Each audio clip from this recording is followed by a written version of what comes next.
Halo semuanya, perkenalkan nama saya Geraldine Isabel Manalu dengan NIM 2023-32116 dari program studi Sistem Informasi Fakultas Telematika Energi Institut Teknologi PLN.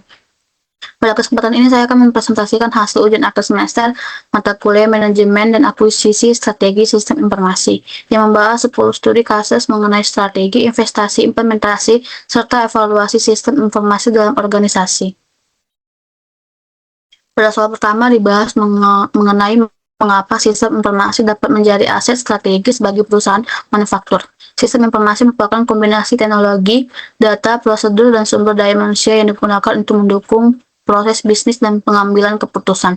Sistem informasi menjadi aset strategis karena mampu mengintegrasikan data dari bagian produksi, gudang, pembelian, hingga distribusi sehingga informasi menjadi lebih cepat, akurat, dan real-time.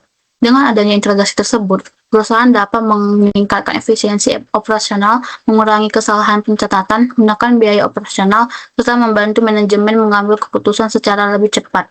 Selain itu, pelayanan kepada pelanggan menjadi lebih baik sehingga perusahaan memperoleh keunggulan kompetitif dibandingkan pesaing. Soal kedua membahas mengenai perusahaan retail yang mengalami keterlambatan dalam pengelolaan stok barang. Permasalahan ini biasanya disebabkan oleh pencatatan stok yang masih manual serta data antara gudang dan penjualan yang belum terintegrasi.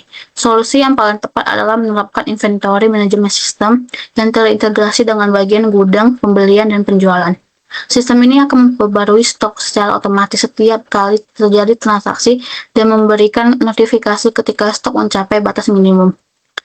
Dengan demikian, perusahaan dapat mengurangi risiko kehabisan stok maupun kelebihan stok sehingga pelayanan kepada pelanggan menjadi lebih optimal.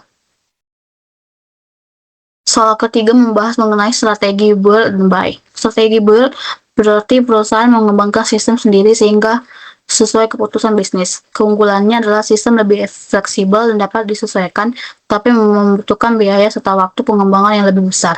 Sedangkan strategi buy berarti perusahaan membeli aplikasi yang sudah tersedia dari vendor.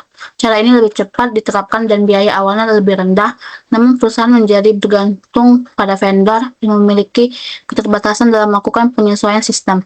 Oleh karena itu, build lebih cocok digunakan pada perusahaan dengan proses bisnis yang unik, sedangkan buy lebih tepat untuk perusahaan yang membutuhkan implementasi secara cepat.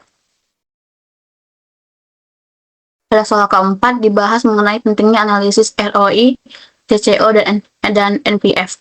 Sebelum melakukan investasi sistem ERP, ROI digunakan untuk mengetahui tingkat keuntungan yang diperoleh dari investasi. TCO digunakan untuk menghitung seluruh biaya yang harus dikeluarkan dari mulai pembelian, implementasi, pelatihan, hingga pemeliharaan sistem. Sedangkan NPV digunakan untuk menghitung nilai ekonomi investasi di masa depan dengan mempertimbangkan nilai waktu uang. Ketiga metode ini saling melengkapi sehingga perusahaan dapat mengambil keputusan investasi yang lebih objektif dan mengurangi risiko kerugian. Soal kelima membahas mengenai pemilihan vendor terbaik. Dalam memilih vendor, perusahaan tidak boleh hanya mempertimbangkan harga yang murah. Beberapa kriteria penting yang harus diperhatikan adalah kesesuaian fitur dengan kebutuhan bisnis, pengalaman vendor, reputasi perusahaan, kualitas layanan pernah jual, keamanan sistem, kemampuan integrasi, serta biaya implementasi dan pemeliharaan. Dengan melakukan penilaian dan berdasarkan beberapa kriteria tersebut, perusahaan dapat memilih vendor yang paling sesuai sehingga peluang keberhasilan implementasi sistem menjadi lebih tinggi. Soal keenam membahas mengenai Agile Project Management dibandingkan metode tradisional atau waterfall. Pada metode waterfall, setiap tahapan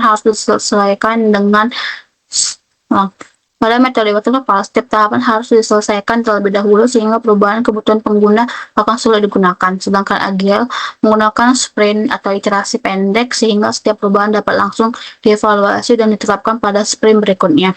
Pendekatan Agile juga meningkatkan komunikasi antara tim pengembang dan pengguna sehingga sistem yang dihasilkan lebih sesuai dengan kebutuhan organisasi. Soal ketujuh membahas mengenai strategi change management. Penolakan terhadap sistem baru sering terjadi karena kurangnya pemahaman pengguna terhadap manfaat sistem tersebut. Oleh karena itu, organisasi perlu melakukan sosialisasi, komunikasi yang jelas, memberikan pelatihan, menyediakan pendampingan selama proses implementasi, serta melakukan evaluasi secara berkala. Dengan strategi tersebut, tingkat penerimaan pengguna akan meningkat sehingga implementasi sistem informasi dapat berjalan dengan lebih sukses. Pada soal ke-8 dibahas mengenai indikator keberhasilan implementasi sistem informasi. Keberhasilan sistem tidak hanya diukur dari apakah sistem dapat berjalan, tetapi juga dari manfaat yang diberikan kepada organisasi. Beberapa indikator yang dapat digunakan antara lain pendekatan efisiensi personal, penurunan biaya, kepuasan pengguna, kualitas informasi, produktivitas karyawan, keamanan data, serta tercapainya target bisnis perusahaan. Evaluasi tersebut penting agar perusahaan mengetahui apakah investasi yang telah dilakukan benar-benar memberikan manfaat. Soal ke-9 membahas mengenai Cloud Computing dan Software as a Service atau SaaS. Keuntungan utama dari teknologi adalah biaya investasi yang lebih rendah, implementasi lebih cepat, skalabilitas tinggi, dan aplikasi dapat diakses dari mana saja. Namun beberapa risiko seperti ketergantungan terhadap koneksi internet, keamanan data, dan privasi dan vendor lock-in. Oleh karena itu, perusahaan harus memilih penyedia layanan yang terpercaya, menerapkan pengelolaan risiko keamanan yang baik, agar manfaat teknologi cloud dapat diperoleh secara maksimal. Soal terakhir membahas mengenai audit dan pengendalian sistem informasi. Seorang auditor teknologi informasi harus memastikan bahwa sistem berjalan secara efektif, efisien, aman, dan sesuai dengan tujuan organisasi. Beberapa aspek yang diperiksa meliputi efektivitas proses bisnis, keamanan informasi, pengendalian akses pengguna, integrasi data, kepatuhan terhadap regulasi, serta prosedur backup dan recovery. Audit ini yang dilakukan secara berkala akan membantu perusahaan meminimalkan risiko serta menjaga keandalan sistem informasi dalam jangka panjang.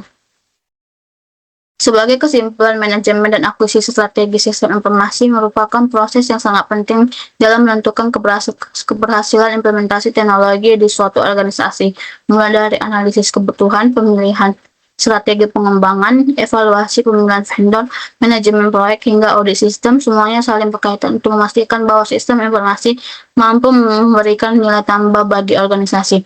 Demikian presentasi yang dapat saya sampaikan. Terima kasih. Bye-bye.